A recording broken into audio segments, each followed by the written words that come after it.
On today's show, the Brooklyn Nets trading Kyrie Irving to the Dallas Mavericks. What does that mean for the future of the Brooklyn Nets draft picks that the Houston Rockets own? How will this impact Kevin Durant's future in Brooklyn? And could the Houston Rockets actually be in play for Kevin Durant as early as this offseason? We're going to break down that, plus the reason TyTy Washington should never, ever, ever again play behind Daishen Nix in the Houston Rockets rotation. All that and more coming up right here at Locked On Rockets.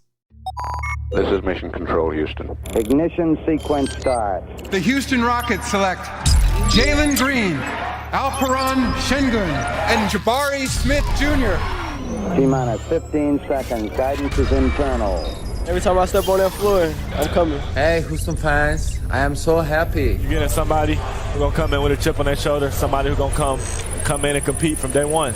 6, 5, 4, 3, 2, 1.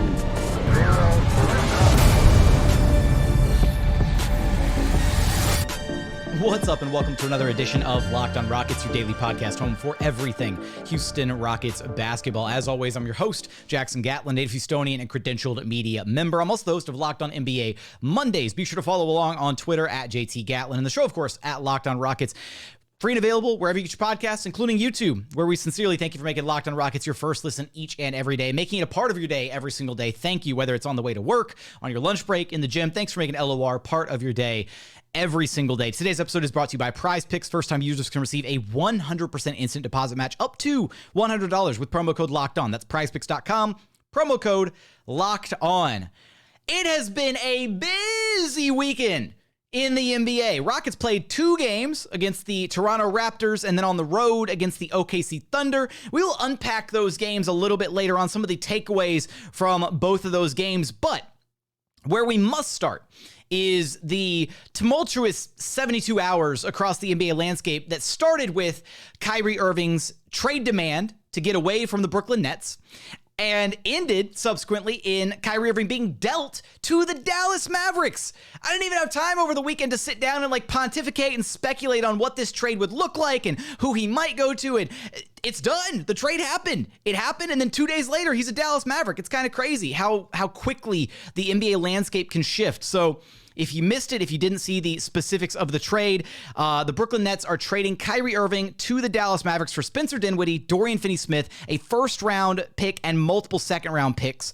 The first-round pick is a 2029 unprotected first-round pick, a 2027 second-round pick, and a 2029 second-round pick. That is the trade package going back to Brooklyn from Dallas.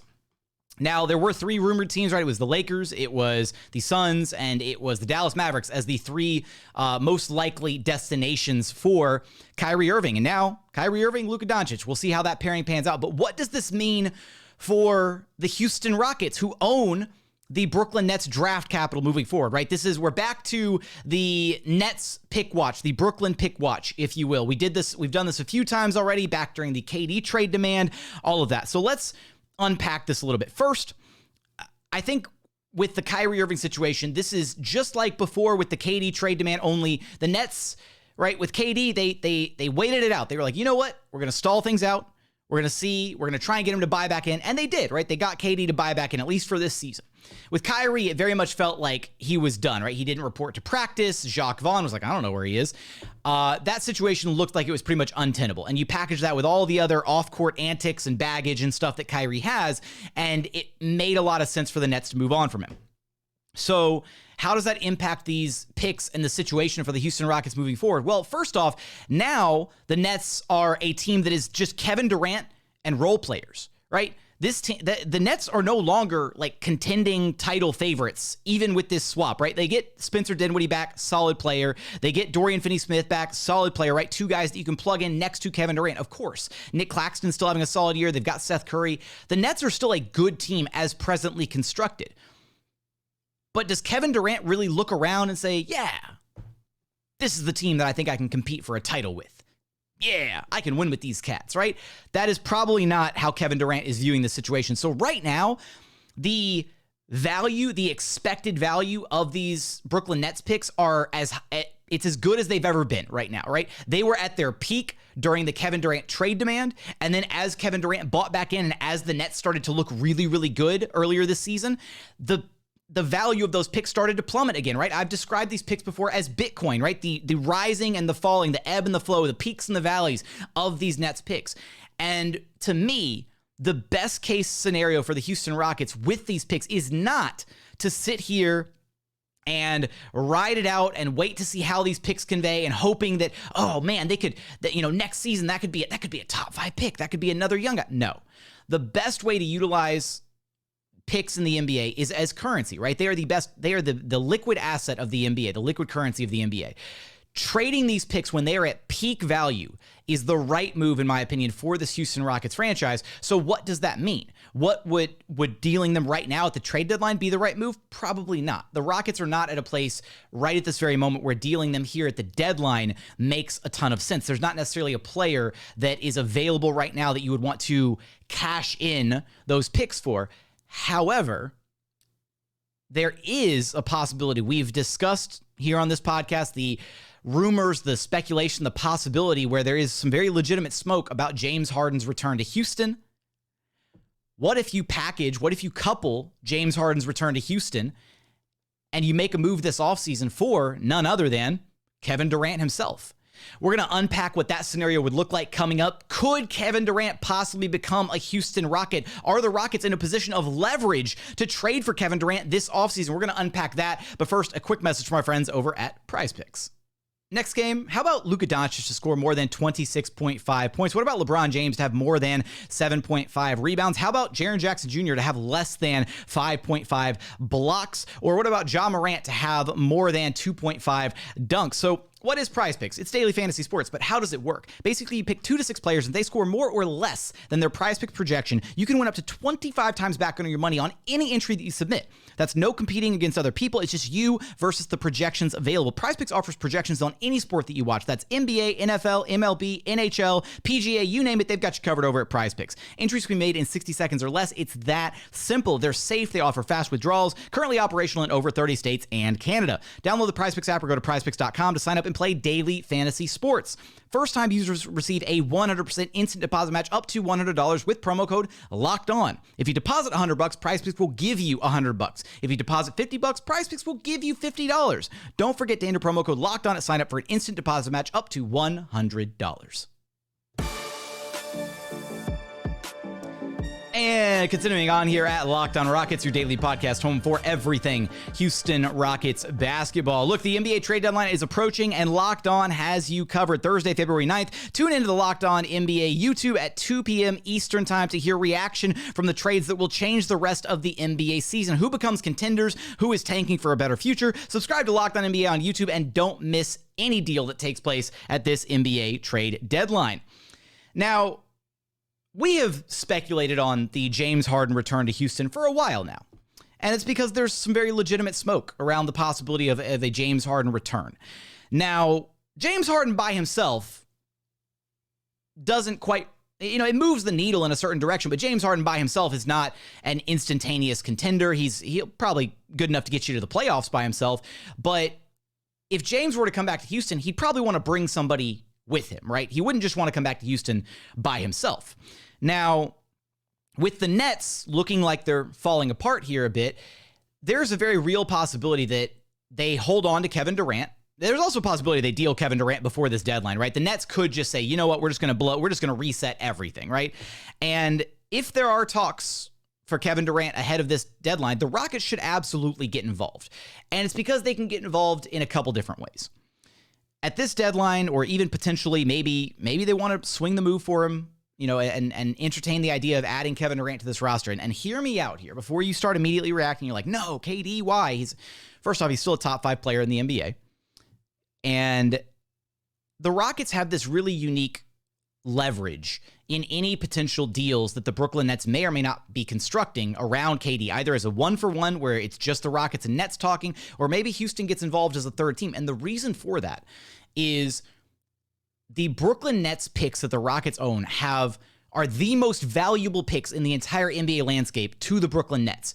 It doesn't matter if there's another team, if the Phoenix Suns want to offer, their entire future draft haul for KD, cool. The value of the Nets picks is still greater than the picks that any other of the 28 teams in the association could offer to Brooklyn, because it allows Brooklyn to regain control of their own future, right? It allows them to actually be incentivized to bottom out and rebuild and have their draft capital under their own control, right? The Rockets are very much in this position right now where they do not own their future draft capital, right? There is zero incentive for the Rockets to be bad starting next season.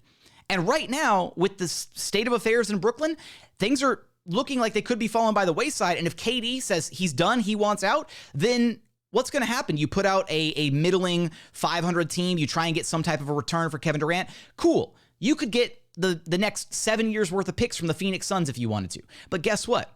That doesn't help you when you're bad in the immediate aftermath of the Kevin Durant trade. Now, maybe they do want to be some kind of 500, gritty play-in type team.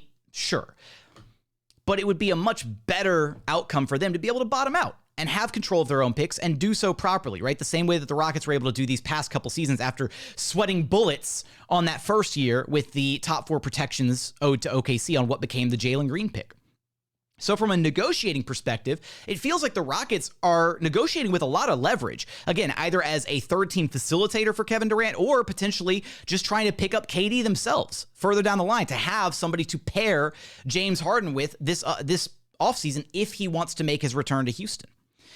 Now, the idea of the Rockets as a third-team facilitator is interesting as well because maybe Kevin Durant does want to go to a contender. Maybe he's not. Maybe he and James are talking, and James is like, hey, do you want to come to Houston? And KD's like, nah, screw that. I don't want to go to Houston.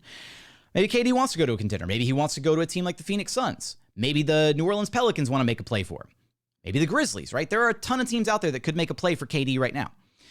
The Rockets could very easily get involved as a third-team facilitator for that trade to where KD goes to a contender, the Brooklyn picks go back to Brooklyn, and then the Rockets would effectively reset the clock on the Brooklyn picks by taking back whatever that draft haul 6 to 7 years worth of picks would have been from the team acquiring Kevin Durant.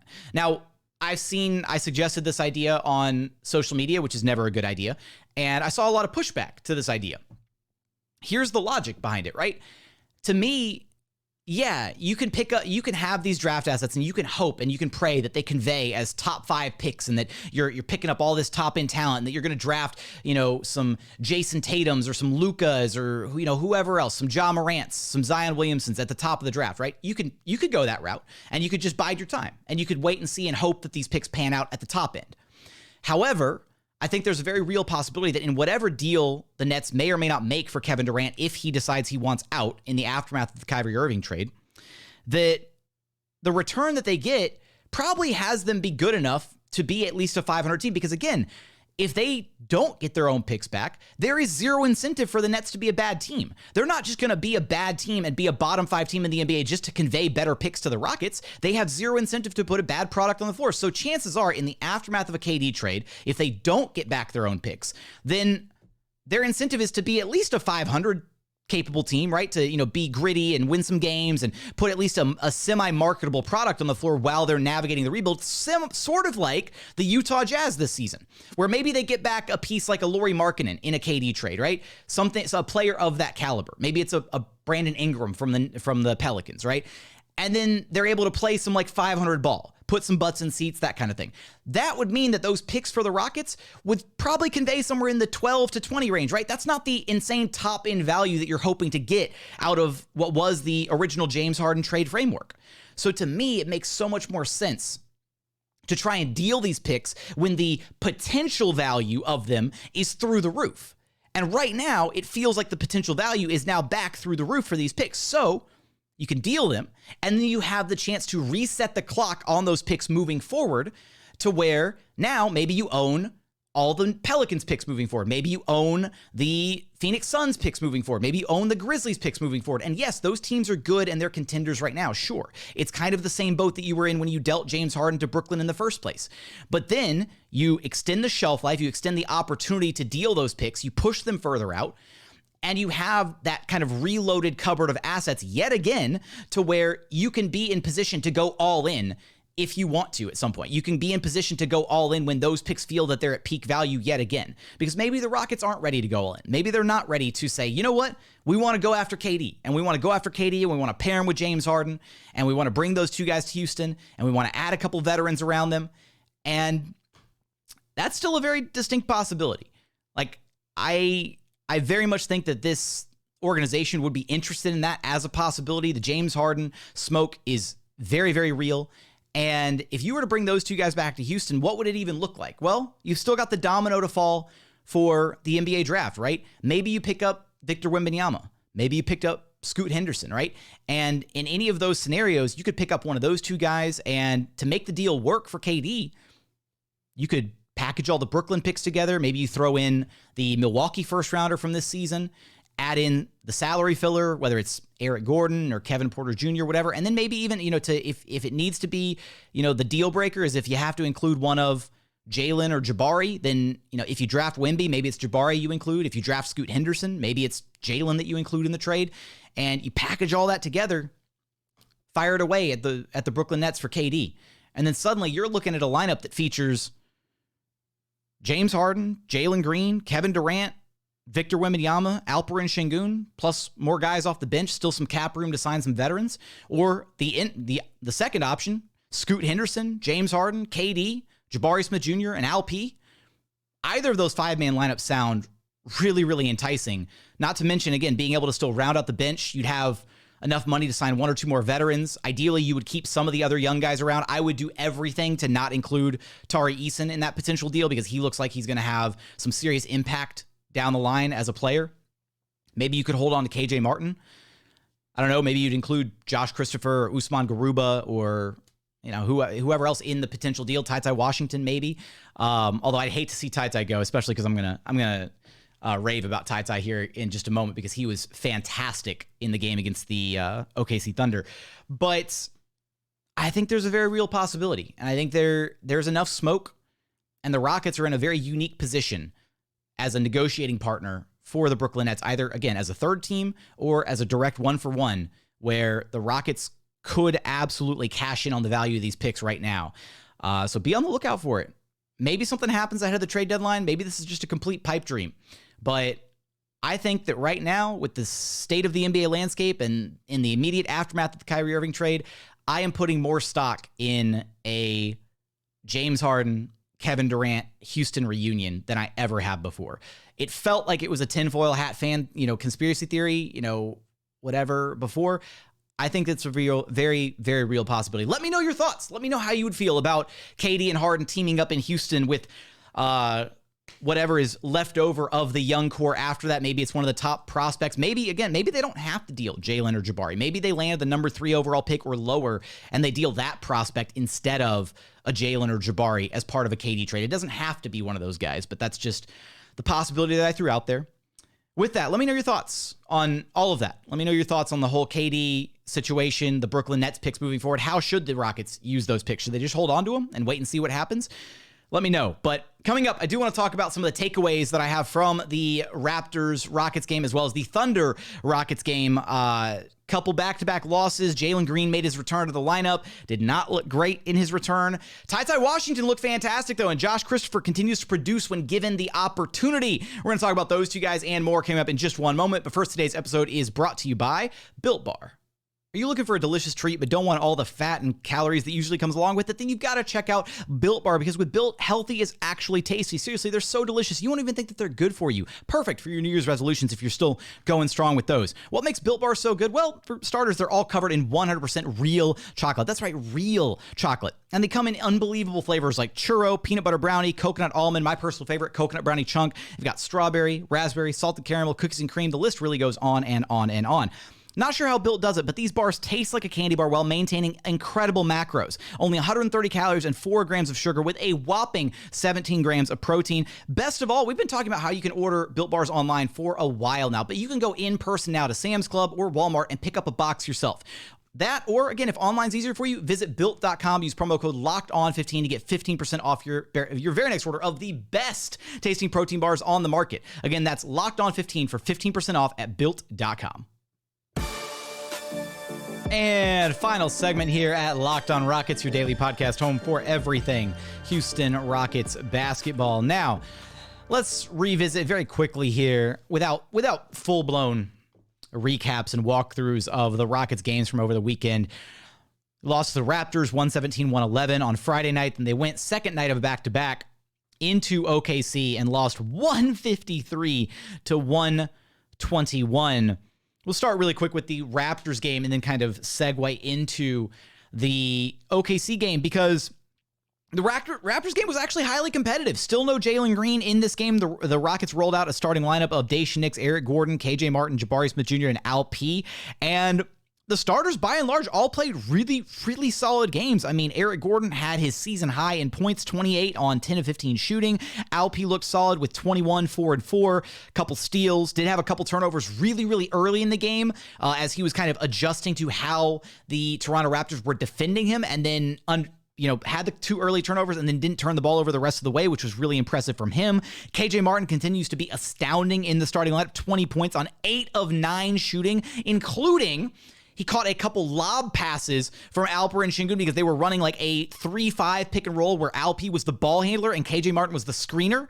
And then KJ would roll hard to the rim and Alp just lofted it over the top. They had one in the first half, one in the second half. Steven Silas said he wanted to get back to more of that and use more of that moving forward. So it's encouraging to hear them trying to get creative with some of the ways that they want to utilize Alp and his skill set. And then Jabari Smith Jr., 14 points, 4 of 9 shooting, struggled inside the arc, but hit 2 of 3 from distance. So that's a nice, welcome sign given his 3-point struggles I can't even say as of late, just as of the entire season. 8 boards, 3 assists. It was a quality night. But then off the Rockets bench, Josh Christopher, 15 points, 7 of 8 shooting, got going downhill a lot in this game against the Raptors. His offensive game was flowing. He's looked in a much better rhythm over these games as of late. And Josh even talked about it after the Raptors game, saying, hey, I'm a rhythm player. And being out of the rotation is kind of tough, right? Being out of the rotation, not knowing when you're going to play, it's tough when you're a rhythm guy like that. And so Josh, with the minutes that he's been getting, has been producing at a pretty high level. I'll even give Daishen Nix some credit for the defense that he was playing in this game against the Raptors. Now, offensively, Daishen Nix has been pretty much a disaster. He attempted 13 shots against the Raptors. He went 3 of 13 from the floor. At one point, he hit his first layup. He hit his second shot, which is the 3-pointer, so he started 2 of 2. Then he missed his next 9 shots, 11 shots, 10 shots in a row. He was 2 of 12 at one point, and then he made a layup in the final closing moments. But the lack of offensive gravity that Daishen Nix provides, he's a better defender than most of the Rockets guards, which is it's a pretty low bar, so it's not saying a ton, but he is a good defender. He's able to switch. He's got a bigger body, so he can switch easier with other guys across the perimeter. He can switch onto forwards and other wings on the perimeter, so it allows the Rockets to play a different type of defensive scheme without thinking that he's going to get taken advantage of by, going down low, getting muscled through from bigger, stronger guys. So I will give him the credit on the defensive side of things. And he's a good passer. He is a good passer. He's got good court vision. We see Daishen making the right passes at times, but unfortunately, he provides zero pick and roll gravity because he is not a threat to score the ball. And I will leverage this we will segue into the loss on the road against the Oklahoma City Thunder, in which the Rockets got Jalen Green back into the lineup, but they were still playing without Kevin Porter Jr. No Eric Gordon second night of a back-to-back. No Jae'Sean Tate in this game either. And the Rockets looked abysmal in this game. It was a complete rout by the Thunder. It wound up being a 32-point loss, but the Rockets were down by as many as I think like 41 or 42. They were trailing by an insane amount. Shai Gilgeous-Alexander was actually outscoring the entire Rockets by himself throughout this game early in the first quarter. Actually, the Rockets finished the first quarter with 19 points scored. SGA had 20 points in the first quarter. It's like SGA came out as a man on a mission after being held to 7 of 23 the last time these two teams played. And shout out to Thunder coach Mark Daigneault, who adjusted and put Mike Muscala in the starting lineup, and the Rockets got cooked by Mike Muscala, because it allowed the Thunder to play 5 out. They spaced everything out, and then Shai Gilgeous-Alexander just went to work. And the Rockets had zero response for how they were going to slow down SGA after he dropped 20 points on them in the first quarter. He had 42 for the game on 14 of 23 shooting, missed his only 2 3-point attempts, but he was 14 of 15 at the line. The Rockets couldn't stop Shai. Their defense became Swiss cheese again. Big part of that was Jalen Green back in the lineup. Unfortunately, Jalen Green's just not a good defender right now. It does not look good. And when unfortunately, when Jalen is struggling offensively like he was in this game, first game back, he's missed a few, he's rusty, but he looked really rough offensively. 12 points on 4 of 15 shooting, had 4 assists, only 1 turnover. He had a couple blocks. He had some energized blocks at points in this game. But when he's not got it going offensively, he just doesn't have the same impact or the same effort level or the same drive to want to be a difference maker on defense. We've seen Jalen when he's locked in defensively. He's not a defensive stopper at this point in his career. Maybe he can get to that point further down the line. Maybe he can be a plus defender down the line. But when he struggles offensively, and this is an issue that plagues the entire Rockets team, not just Jalen. When they struggle offensively, they stop doing the things that they need to do defensively. They stop hustling. They stop playing gritty defense. They stop getting into guys. It's rough, right? They start playing lazy defense, and they start just kind of, giving up a little bit at times. So their rotations were all over the place in this game. The 5-out spacing from the Thunder, so many times they left Muscala open for threes. They were leaving, Isaiah Joe open. They were leaving, the two pair of Williamses open on the perimeter. Like, the Thunder shot a ridiculous 45.7% from 3 because they got so many wide open threes in this game. But a couple of the positives and elsewhere in this game, Alperen Sengun was dealing with foul trouble. He got a couple of really bad foul calls back to back. His third and his fourth were just atrocious calls from the refs. And it would have been nice to see Steven Silas maybe challenge one of them to maybe keep Alp out of foul trouble, but he wound up finishing this game with just 15 points.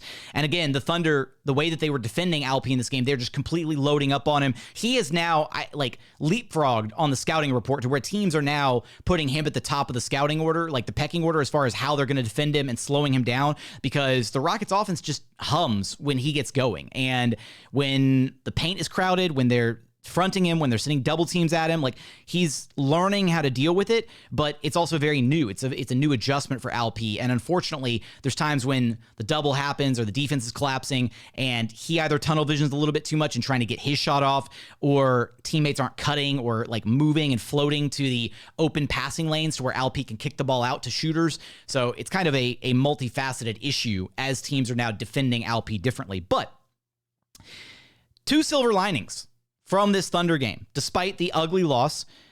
Josh Christopher, who had another solid performance, 20.7 of 11 shooting, 2 of 2 from three-point land, 4 of 6 at the free throw line. He had 5 dimes. He did have a few turnovers, but he had 5 dimes. The court vision, some of the passing by Josh Christopher, very impressive.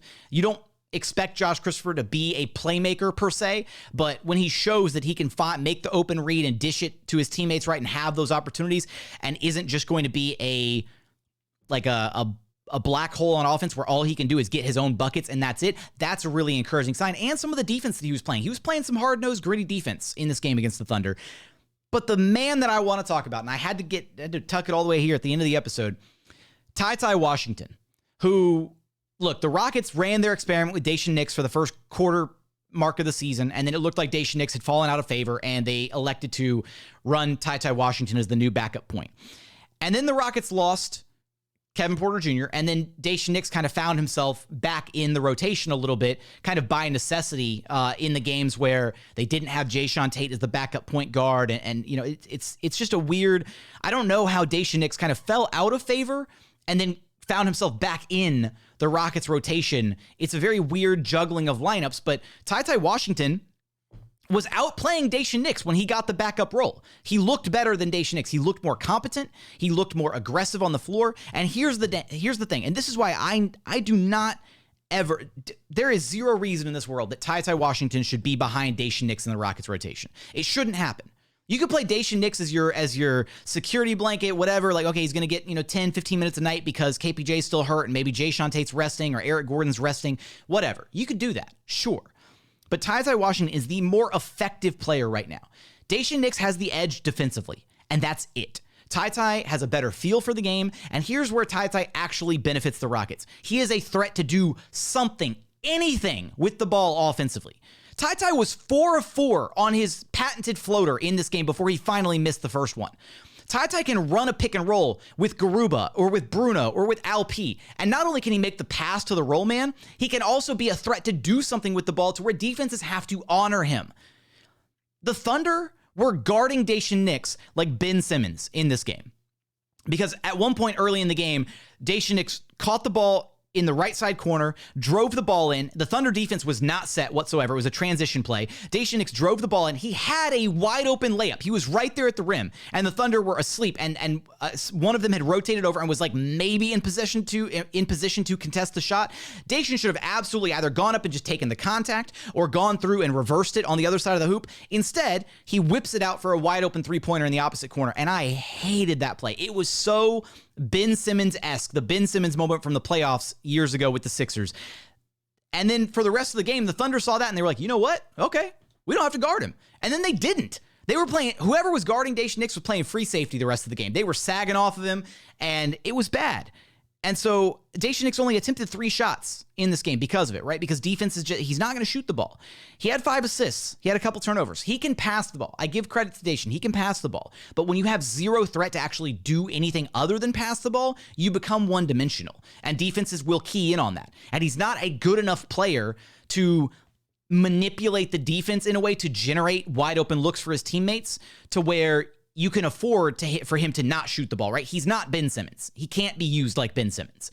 So Daishen Nix should not be ahead of TyTy Washington in the rotation. TyTy Washington should absolutely be getting the run. And I love the aggressiveness that TyTy came out with in this game, right? He'd basically been riding the pine for a few games. He lost the backup point guard spot after seemingly winning the backup point guard spot. And he came out in this one and he was aggressive. I mean, TyTy was letting it fly. He finished the game career high 20 points, 9 of 16 shooting, 2 of 7 from 3-point land. He had a couple of assists, no turnovers.